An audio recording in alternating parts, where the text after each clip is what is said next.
Welcome back, everyone. I'm Jay Thompson, and I am the regulatory guy at the CMPA. What I'd like to do first of all is to give you an update on the AFC Challenge. And in fact, I'm not going to do that. Fiona Reid is going to do that. Fiona. Hi, I'm Fiona, and I'm so not regulatory. So just to say that our AFC Challenge, we are so grateful to you. You have really stepped up as a community. So today has been a rather remarkable day for us, and you have more time if you have not had sufficient time or motivation to reach into your pockets. Today, leading up to today, we are so grateful for the sustaining support from ACTRA Toronto, $4,000, ACTRA National, $15,000, IATSE 873, $19,000. And today, with the 2016 Primetime Challenge, we gratefully acknowledge contributions from CMPA National, $5,000. CMPA BC, $5,000. DGC National, $15,000. EP Canada, Canada Film Capital, $5,000. IATSE Local 514, $5,000. IATSE Local 873, $5,000. NABET 700 Unifor, $20,000. So this is a grand total of $98,000.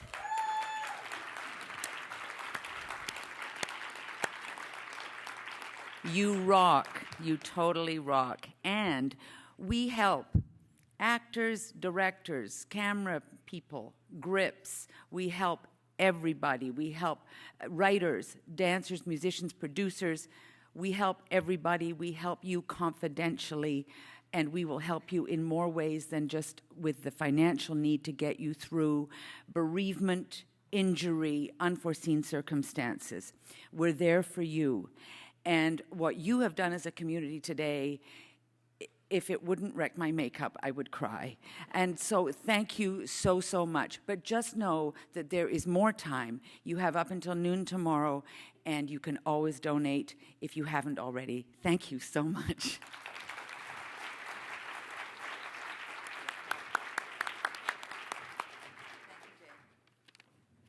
If I were not wearing makeup. We'd like to welcome back those of you who are joining us by live stream, which is sponsored by the Canada Media Fund. But before we get to the next session, we would like to show you a CMF video that illustrates some industry statistics that are top of mind for them and certainly pertinent to a multi-platform player like Vice.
So with us this afternoon is Valerie Creighton, President and CEO of the CMF. She's been at the forefront of Canadian arts, culture, and media for more than 30 years. And she will be speaking with David Purdy, who has recently made the jump from Rogers to Vice Media as Chief Officer of International Growth. Vice is a media powerhouse hallmarked by ambition. What started as a counterculture magazine in Montreal has grown into an international transmedia juggernaut valued at $2.5 billion. Please welcome Valerie Creighton and David Purdy.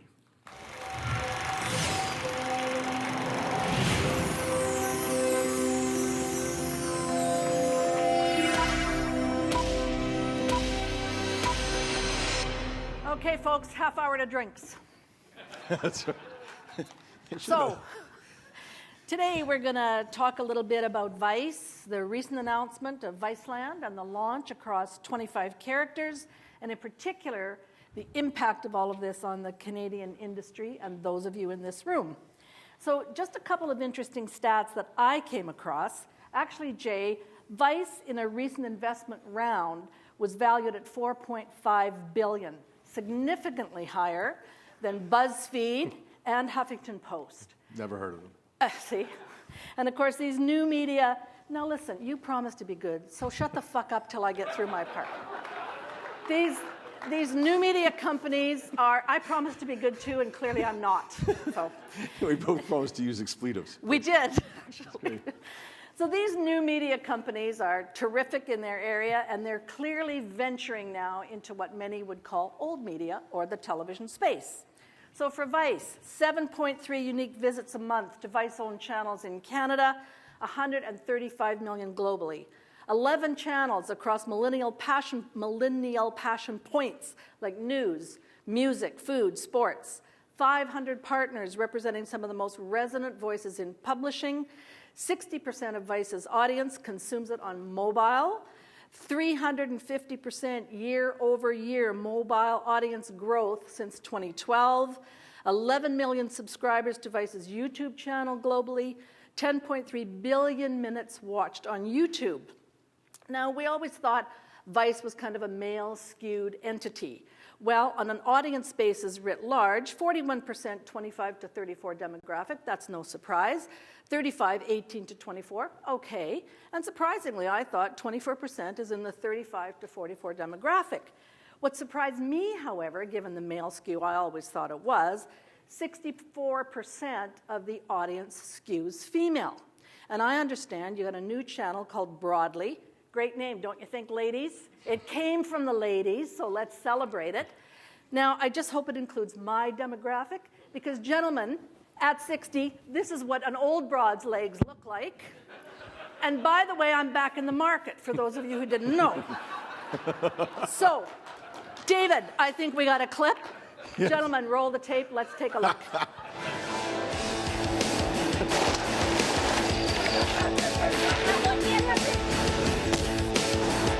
Vice magazine, which started in Montreal in 1994. It's become a global empire. You got Vice.com, international network of digital channels, TV production studio, a record label, an in-house creative services agency. Describe the Vice brand. What is it? Vice is the voice of a generation, the world's first truly global, multi-platform youth media company. Vice delivers hours of original video content every day, covering the news, culture, and entertainment that define the world we live in. Vice is a network of channels, each geared to the passion of young people today. Vice.com is the global portal to all of these exciting channels, with content covering music, science and technology, art, fashion, food, the female experience, and sports. Vice News, the fastest growing news channel on the web, is leading a revolution in news reporting for and by young people. It's chaos. Since launching 2 years ago, Vice News has quickly become a powerful new voice and trusted source. My guest tonight is a journalist for ViceNews.com who witnessed it firsthand. You're going to see a lot of those stories in a way that you're not going to see anywhere else. Through deep support from partnerships with YouTube, Facebook, Twitter, and now Snapchat, Vice is creating the best original content for every screen and platform, reaching hundreds of millions of young people every month with unprecedented levels of engagement. In 2015, we partnered with Rogers Communications on our next great venture, Viceland, a 24/7 TV channel featuring hundreds of hours of new and original Vice programming. Viceland is set to shake up cable television as it is the first network to move from digital to TV. By providing investigative documentaries, travel, food, film, and entertainment from the Vice universe, including 11 new Canadian-made shows that will air in primetime across North America, and it's all launching in March 2016. The people who shoot it have to be young. The people who cut it have to be young. The hosts have to be young. So if something is created in a boardroom, it will not work. Vice and its growing network of channels is defining the future of news and entertainment for young people everywhere. There's a changing of the guard every generation in media, and we are the changing of the guard for Gen Y.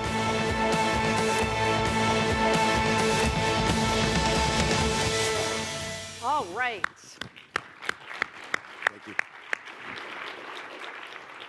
So David, this morning we talked a little bit about disruption, which I guess you could put Vice in that category. We heard from John Penny, Chief Strategy Officer at Starz, about his views. You and I talked a little bit about disruption when we were discussing this. So why don't you take us there first? Sure. So at a macro level, and maybe cue the slide, the colliding universe slide, if we could. I think, you heard Shane say every generation has a changing of the guard, and every generation needs to find a way to express itself. And sometimes that's enabled through technology. And I believe, and this is as much to do with my previous job as it is my current job, I believe that we're seeing three universes come crashing into each other. And there's a traditional cable, IPTV, satellite universe as represented by the blue. And the traditional distributors occupy the center of that universe, Bells, your Rogers, your Shaws, et cetera. And then surrounding them are the traditional broadcast ownership groups. Again, in Canada, that's Bell, that's Rogers, that's Shaw, CBC, and there's others. But by and large, that universe has enjoyed really a dominance position for quite some time now. And all of the content was being created for that universe. And it was impossible for startups or for people who were creating new content to enter that universe without permission of the traditional people who greenlight shows or allow for channels to get launched. And I was one of those horrible bastards myself. And people came to me with great ideas and wonderful dreams that I squashed, and not out of malice or sometimes out of malice, but mostly out of economic imperatives. I was under tremendous pressure to control costs and only launch that which we absolutely had to launch. I think those days are going away. And you can launch now an app, or you can launch a next generation media first company and gain tremendous resources, power, support, momentum, like Vice, but also like Huffington Post and a number of other players, Maker, Awesomeness, all are doing great business, creating great content and experiences. And they're living in this yellow universe that's largely enabled by YouTube. It's largely ad supported. Historically, those universes were kept separate because if you wanted to be on the cable set-top box, you'd have to get by somebody like me to get launched on that cable. In the future, and the future is now, you don't need permission from a guy like Dave Purdy to launch your service. You can get tremendous growth and tremendous momentum before you ever enter the cable set-top box. Not only that, in the very near future, you're going to be able to take apps and integrate them into traditional channels. Every cable, satellite, and IPTV provider in the world right now is busy figuring out how do they bring long-tail or IP-based content and integrate it into their traditional cable offering. So that ad-supported next-gen media or digital media first universe is coming crashing into that traditional blue system. At the same time, premium streaming services like Netflix, Hulu, Amazon Prime are also gaining tremendous support. And my old job, we did an audit. I think there's 200 substantial streaming services out there. Some are sports, some of them are multicultural, and then some of them are things like you heard, Netflix, et cetera. The ability to bring those into that same blue universe via these apps is all coming. So you're seeing what used to be very rarefied, precious, sacred space dominated by a few players, you're now seeing it being disrupted. And I think the good news is, all of that is, there's, I think, an explosion of content and creativity, and there's an explosion in terms of diversity of voices. So a company like Vice is now, I think quickly, much quicker than it would have normally, transitioning from being sort of a ad-supported niche player into being a very real, substantial global media brand. And I think that opportunity will only continue. So we're going to go through massive disruption and massive opportunity, but the barriers to entry and the barriers to creating, I think, new types of content are dropping dramatically. Great. So if we go to Vice, I noticed on the clip, let's see, you have to be young to shoot it, cut it, create it, host it, produce it. So what, you have to be old to sell it? Is that why they hired you? That was the only thing they didn't say that you had to be young for. So why'd you go to Vice? That's very good. Yeah, I remember my first day at Vice, I looked around the room and I could count 14 toques. And I'm like the only bald guy in the room. I'm like the only guy who should have a toque on. But there's, I think as Vice expands, there is some opportunities for people with traditional media experiences and traditional telco experience to sort of add some value. I watched Jack Ma, the founder of Alibaba, and he gave a great summation of your career. He said, in your 20s, you should make mistakes, don't worry about it, it's not serious, fall down, get back up, do new things. In your 30s, you should find somebody really smart to work for and suck their brain, learn everything they know. In your 40s, you should figure out what you're good at and just do that. Don't try and reinvent yourself. For fuck's sakes, you're already 40. Just do what you're good at. And then he didn't say, fuck's sakes, that's a Vice ad. Or a David Purdy ad. But, yes, true. But in your 50s, it's not about you anymore. It's about the next generation, and it's about sort of helping them get to what they want to do. And then he said, in your 60s, find a beach. So that's absolutely my plan. And now that I'm coming dangerously close to the 50s, my job at Vice is to help them get to the next level as fast as they possibly can without ruining what's really special and unique. And they've created, with no help from guys like me, something I think that's really special and unique and that's resonating. So I've got to come in and really just help provide tools and maybe a little bit of advice. Was there something that compelled you to that particular job in that particular universe, 4 or 5 things that drove you there? It's this slide. I remember, and this, by the way, is a ripoff of a US slide, which was in Variety. And I spent most of my career since 1995, when I first started working for Trina McQueen, in that blue universe. And at the time, we were the disruptors. I remember talking to Gordon Craig, who founded TSN, and he was telling me about all the people in traditional broadcast were going, a 24-hour sports channel? That's ridiculous. And then when Trina came up with a 24-hour science and bug channel, we were ridiculed. Nobody wants to watch natural history, science, and technology 24 hours a day. That's just stupid. So we were the disruptors in 1995, or Trina and Gordon were. I think we're now going through another sea change like that, the way specialty affected broadcast. We're now seeing the way next-gen, digital-first, mobile-centric technology is going to greatly affect the way traditional media is created. So when I was looking for my next gig, I wanted to make sure it had 4 things. One, it was global, because I really do believe that even if you're producing locally, and I do believe in the Canadian broadcasting system, and I do believe in the work that the people in this room are doing, but I think you have to be thinking about how does this play globally. It had to be millennial, so I didn't want to, there's enough people producing great content for the older demographic. I wanted to figure out how I could help the people who are producing content for the next generation who supposedly weren't watching traditional television. And then it had to be mobile-centric. It had to make sense on a smartphone. And it's not that it'll only be consumed on a smartphone, but I believe that the billing relationships of the future are going to be triggered off your smartphone.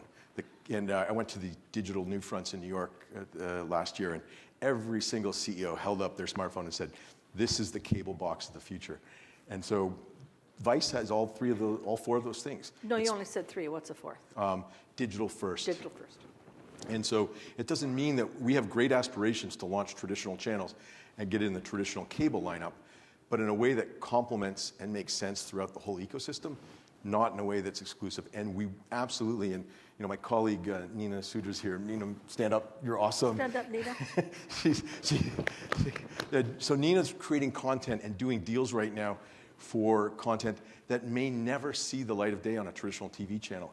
But she's bringing in literally millions of dollars a year to produce short form and long form content for brands. And it's all with a mobile centric millennial global lens. And so that's what gets me excited. And if you can reinvent yourself at my advanced age, it's a great opportunity. So Vice is real, it's here, it's disruptive, it's changing the future. Now for this crowd who vary from new emerging producers, digital first producers, to more senior producers, to producers who produce for the traditional system, if they want to engage in what's going on in this environment, what's your biggest piece of advice? So probably two things. One, we are producing 8 shows out of Toronto right now. So I'll give some very practical, how do you engage with Vice and is there an opportunity? And then I'll give a sort of more general advice. So we are producing 8 shows out of Toronto right now to populate a 24-hour channel that starts February 29th. And it's going to be in Canada and the US as of February 29th.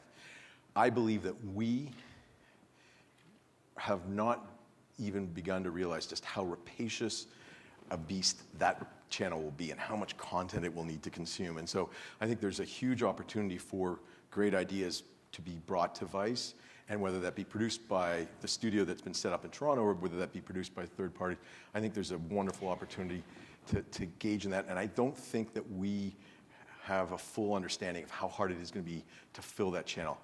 So you're not doing everything yourself. You're looking to the independent production community. There is an opportunity for the independent production community, absolutely. How big is that opportunity? At this point, we're not sure. I guess what I'm saying with a nudge and a wink is it's going to be way bigger than we think it is. Because I think if the channel is as successful as we think it will be, there's going to be a huge desire. And we're also in this sweet spot right now where I know I was out for dinner last night with our 2 co-presidents, and they're thinking about what shows that we can bring from the US up to Canada for a couple of reasons. A, at 68 cents, we're paying people in snow pesos now, so it's economically, there's a huge incentive. But B, the work that they've seen out of the Canadian studio to date has gone toe-to-toe with the work that's being done in the States. So they've been really astounded and pleased with the quality of the work and the shows that are being produced out of the Toronto office right now. So it's only gotten them more keen on producing content in Canada.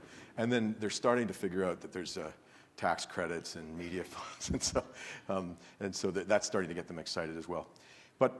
So there is an opportunity to produce content for Vice Land, and Vice Land is going to expand. So we're in US and Canada as of March, but we'll be hopefully in 12 markets within the next 24 months. And we're deep discussions in Europe, Asia, and Latin America. So it's going to be a global channel and a global distribution in the next 2 years.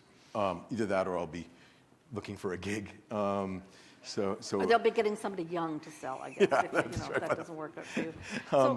But the second sort of high-level advice, and if I was to write a book on the last, say, 20 years in the media business, I would call it Curse of the Incumbent. And it would be why, it would be sort of an expose on why legacy businesses take so long to, I think, respond and evolve to some of these competitive pressures. And I think, and I'm not going to specifically reference any one company, but I think we all could do better at making that leap earlier. And if you have a production company, whether it be small, medium, or large, I think you should be taking a portion of your resources, of your intellectual horsepower, and trying to produce content with that lens of mobile-centric, millennial, and non-traditional revenue streams. So I really think, if I could go back in time, I would have taken X% of my day and devoted it to stuff outside of the traditional ecosystem. I think if you do that, you're going to protect yourself And the wonderful thing about Ted Rogers was he was always willing to cannibalize himself. We're the largest video store chain at Rogers, but we're the first people to launch video on demand and cannibalize that business. That's the mindset you have to have. You can't get complacent inside. And there's a lot of great short-form content that's being produced in Canada, but there could be a lot more. So do you worry about some of the conversations that were floating around the room today?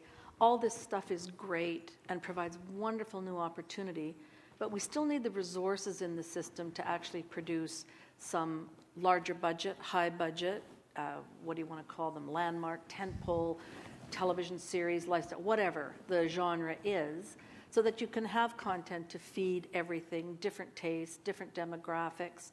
And I think the fear is always, and we've talked about, the digital dimes, pennies. We heard from the traditional broadcast community this morning, and companies like DHX are clearly moving in a more aggressive direction in that way. Do you have any thoughts on that balance? Legacy companies, it's hard for big companies to move. They know what they do it well, they've had great success, it's a safe environment. It's really a tough transition. Any thoughts or advice on how you make that happen without the whole thing collapsing? So first, the only constant in life is change. I don't think there is any safe place. When I was at the cable company, we'd say, there will be no streaming business because the capacity, the network capacity isn't there to support everybody streaming simultaneously. Netflix runs a couple of embarrassing charts showing cable companies rankings on how much streaming capacity and what they're charging and how fast their networks are, and suddenly we're doubling and tripling our capital expenditures in order to get higher in the Netflix rankings. So this notion that somehow the cable companies were safe because they had their broadband and they could sort of control the evolution of streaming, I think was a fool's paradise. There is no safe place. So you have to constantly be thinking about how do you disrupt yourself, how do you cannibalize yourself, how do you evolve yourself to the next business. I do believe that it's hard to produce, Game of Thrones for a non-traditional ad-supported ecosystem. But you look at the quality of the content that's being produced by Hulu, Amazon Prime, Show Me, Crave, or Netflix, and they're producing fantastic shows that rival, if not Game of Thrones, they're coming very close to that quality of programming. So the model will always evolve. I think you have to be looking at different ways. I know when we produce content advice, and we need to get better at this, but when we produce a show for Viceland, how can we recut some of that content and use it for the work that we're being commissioned by the telcos? So we have a deal to produce Daily Vice, 8-minute newscast every day in Canada for Fido. We also have a deal now with Verizon for Go90 in the US, and we're being talked to by every major telco globally. Can you produce a daily news, current affairs, lifestyle report for the phone? And so when we produce content, we're always figuring out how can that content be repurposed and make sense and run. And I think it helps us with the way we tell stories too, because I have a lot of friends who are reporters for traditional media outlets, and they have a really tough job. They've got to go out and fill their 5 minutes that they've been given every day, whether there's a story there or not. Sometimes the story that they've uncovered should be a 60-minute piece, but there's no chance to sit there and shoot it for 60 minutes, and there's no monetization engine behind them to sort of make that happen. Whereas at Vice, we're sort of spoiled in the sense that we have many different ways to monetize content. I'm looking at Nina because she's the one who figures out how to monetize it. Nina, would you like to come up here? No, it's okay. I'm just kidding. She's actually the right demo too. But we are always trying to figure out, okay, how will that play on Viceland? How will that play on Vice.com? How will that play in our daily mobile newscast? And I think going forward, producers need to have that lens, right? So how can I produce content that makes sense for Shaw, for Bell, for Rogers, for Chorus, for CBC, but also how can I then repurpose some of that effort for other possible outlets? So in this push to kind of more, I guess I'm going to call it TV-like content or original content. Yes. Tell us a little bit about your sense there. Like how long form is it? Will it always be the high impact kind of model Vice has, or what are you thinking? So it's definitely, so one of the mantras is if it looks like something that should has run, or if it has run on another network, we don't want it. Now, that's before we launch. Who knows if we'll, what we'll be saying in a year, but certainly we've been really disciplined about the brand. And Eddie Moretti, our Chief Content Officer, and Spike Jones, his co-president of Viceland, Eddie's Canadian, Spike is an Oscar-winning director.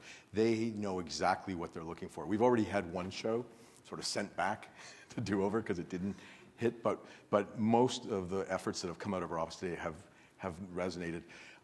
So style, manner, tone has to be authentic, and authentic is sort of a misused word, but it really has to make sense for the audience. We know our audience really well, and we're not trying to produce content for people who aren't traditional Vice fans. So we're not trying to produce a show that would necessarily appeal to my parents. We had a bunch of Rogers executives in to see the Viceland shows. I think a third of them were truly horrified.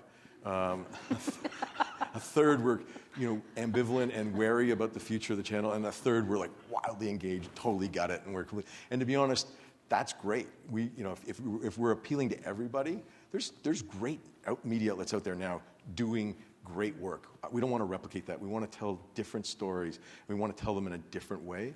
I was thinking the other night. I was watching. We had that Aboriginal stories last week, and there was an apology from the government, and it was, it was powerful and it was touching, but everybody covered it in a similar way. It was middle-aged politicians at a podium, generally white, apologizing, and then there was a response, middle-aged chiefs at a podium, accepting the apology and talking about what would happen. But there was B-roll of Native kids or Indigenous kids playing, and you could tell the B-roll had been shot 3 years ago. And the kids didn't look that, it didn't capture the pain. It didn't capture the story of what people were apologizing. It didn't capture any of that visceral stuff. So when we produce stuff at Vice, we want that story. We don't want the guys at the podium. We want to go behind that. We want to actually know what, as if you were telling your friend that story and why it was important. And so that's the tone, style, and manner.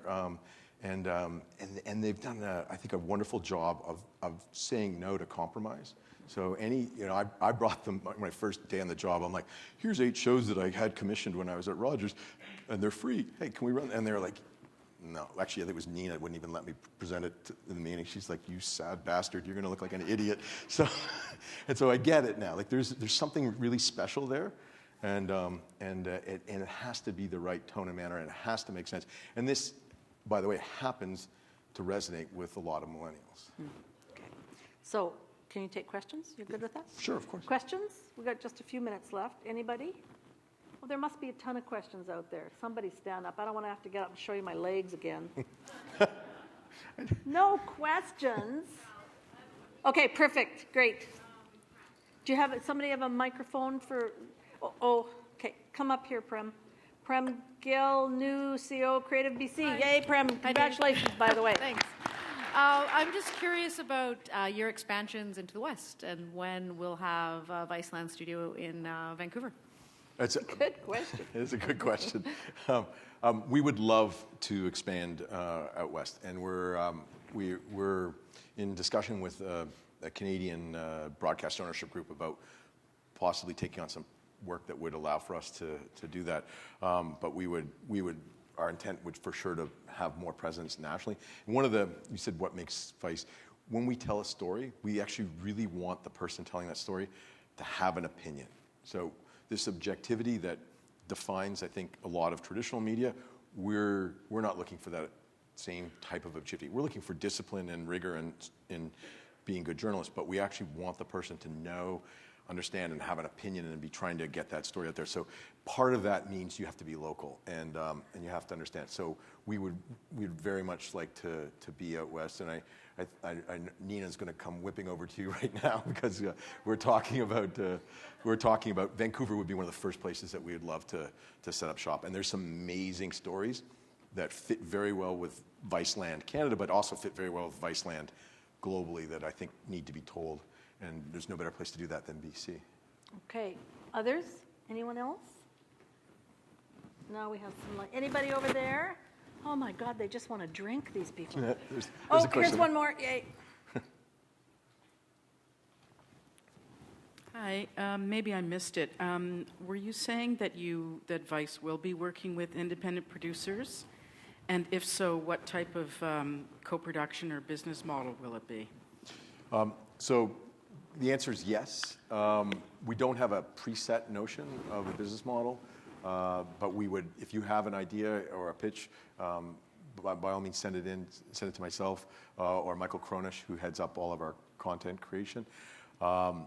We've done some independent production, and we have done some partnerships to date.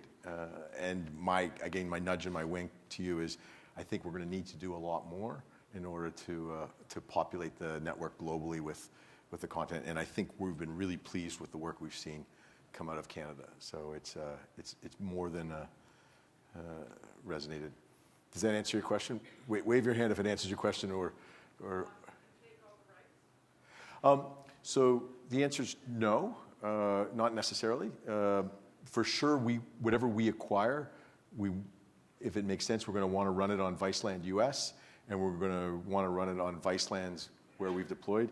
But we don't necessarily take all the rights. And if we do take all the rights, then we'll make sure that it's properly compensated. So we're not going to be abusive in terms of taking those rights without figuring out a model. I think the one thing that might be different about the way we're approaching it is what I said earlier, which is we may want to figure out a way to recut that content so that it makes sense on one of our mobile platforms or Vice.com, et cetera. So there's probably an opportunity for us to have a broader discussion about when you produce content, how do we produce it for more than just one format. All right, last call for questions. Anybody else? Nope. Okay. So style, manner, tone, not anything that you would see on any other network. You know, it's hard sometimes for people to get their head around that. They see it, they look. It's making the transition. And I guess the last thing I would say is there really is no safe place. So you do what you do, you move along, you get better, you grow. We're all in this disruption stage and experience. You seem pretty pumped, having been around this industry a very long time. So I guess there's hope for all of us, do we think? I mean, if David can make the leap, like, come on. We should all be able to get there. Any last words? I mean, I think to this room. Trying to get him to not be able to have a last word that's damn hard. Any last words, David? Yeah. It's your show. I think the people in this room probably understand Vice better than most of the people out there. And part of what makes Vice great is the fact that, unlike perhaps some of your other partners in terms of who you're producing content for, we actually want you to explore the documentary style that probably drove you right from college. Letting the story tell itself, letting the clips run long, letting the characters themselves tell the story. I was watching an episode of Gaycation, which is actually not a Canadian show, but it has a Canadian star in the form of Ellen Page, and it was an amazing scene about a Japanese guy coming out to his parents, and it took probably twice as long as it would have on a traditional network, because it wasn't formulaic, and it wasn't sort of scripted, and it wasn't told in that traditional way, and it let it run long, and it was painful and awkward and wonderful, and it's probably what excited you people when you started producing content in the first place, is that documentary style, that storytelling that is really special and unique, and is not redneck reality shows that are pre-scripted. So if you don't bring us a Gator show or a Pawn Star show, we're not interested. But if you have some amazing stories that need to be told, we'd love to see them. You come to the ranch and meet a few of my rednecks. I think you'll be all right. Some redneck shows are good, yeah. Okay, so thank you, David. You've been very generous with my poking the bear. Thank you all. I think just before we wrap this up, I'd like to just acknowledge what a terrific job the new CEO, Mr. Reynolds, Marguerite, his whole team have done. So,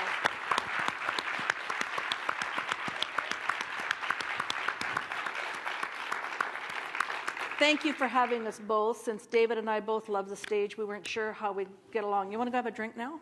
All right. Thank you. Oh, we're supposed to stay, right? Because Reynolds is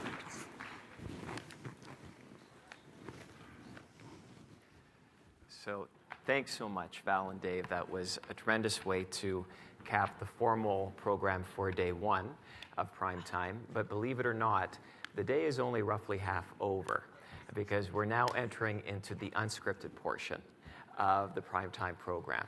So a couple of reminders. First and foremost, the party tonight. It's being held at the Metropolitan Restaurant, which is a 2-minute walk from the hotel. Very easy to find. It begins at 9 p.m. and there's an open bar from 9 till 10:30. So I fully expect a lineup around the block by 9 p.m. See you back tomorrow morning here for a day of programming that's going to focus on the international marketplace. A number of you are signed up for breakfast. That starts at 8 a.m. And I also want to make a plug for something that you might have seen outside in the foyer, and that is Indie Screen. And we're the publisher of Indie Screen. We're going multi-platform as well at the CMPA. And the genesis for this is we noticed when doing meetings with elected officials especially, not a lot of them know who independent producers are, what they do. And so when we would hand them our little takeaway deck and take them to the page that shows and showcases some of the productions that the people in this room make, invariably the light would go off and the level of engagement would increase exponentially with the people that we were meeting. And what we realized was that we have a unique kind of discoverability problem sometimes in this country, which is people are watching lots of Canadian content, but they don't realize it's Canadian. So we thought we wanted to put together a publication that celebrates that. And while the focus is primarily on independent producers, it actually celebrates all elements, all partners in the industry that has made this sector such a huge success. And we're hoping that this will become a fixture on the coffee tables of waiting rooms of MPs' offices, the Air Canada Lounge, anywhere and anywhere where we can influence and educate people about the value and importance of our sector. So if you'd like a copy, they're available in the main foyer, where you can also pick up a drink at the same time, because immediately outside these doors, if you head to the Delegates Lounge, we have Screen Nova Scotia sponsoring a cocktail. Thank you very much for a great day one. See you tomorrow.